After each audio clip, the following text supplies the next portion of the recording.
Supreme court वक्फ तरमीमी कानून की validation को लेकर दायर अलग अलग अर्जियों पर सुनवाई करेगा। अर्जियों में इस कानून को गैर आईनी करार देते हुए इसे रद्द करने की मांग की गई थी। तो वहीं पिछली सुनवाई के दौरान सरकार ने सुप्रीम कोर्ट को भरोसा दिलाया था कि अभी वक्फ इमलाक को डी नोटिफाई नहीं किया जा सकता है। साथ ही वक्फ बोर्ड और सेंट्रल वक्फ काउंसिल में किसी गैर मुस्लिम की तकर्रुरी नहीं की जाएगी।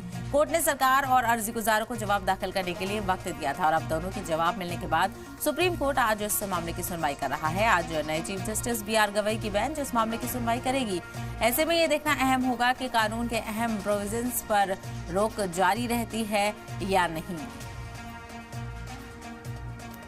तो अर्जियों में कानून को रद्द करने की मांग की थी। अर्जियों में वक्फ कानून को गैर आईनी बताया गया था और सरकार ने डी नोटिफाई न करने का भरोसा दिलाया था। अब ऐसे में देखना बेहद अहम होगा कि इस मामले को लेकर सुप्रीम कोर्ट में आज क्या कुछ सुनवाई होती है, क्योंकि 52वें CJI के तौर पर कल ही BR गवई ने अपना हलफ लिया है और ऐसे में आज ये अहम दिन है।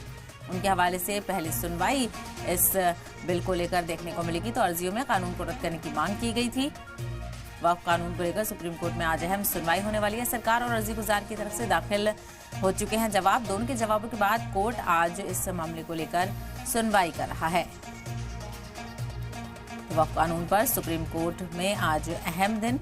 सुप्रीम कोर्ट वक्फ कानून को लेकर सुनवाई करने वाला है। अलग अलग अर्जियां दाखिल की गई हैं जिस पर सुप्रीम कोर्ट की तरफ से गौर ख्वास किया जाएगा और इस मामले को लेकर अर्जी गुजारों के जवाब पूरे होने के बाद आज सुनवाई देखने को मिलेगी। तो दोनों के जवाब के बाद कोर्ट आज सुनवाई कर रहा है।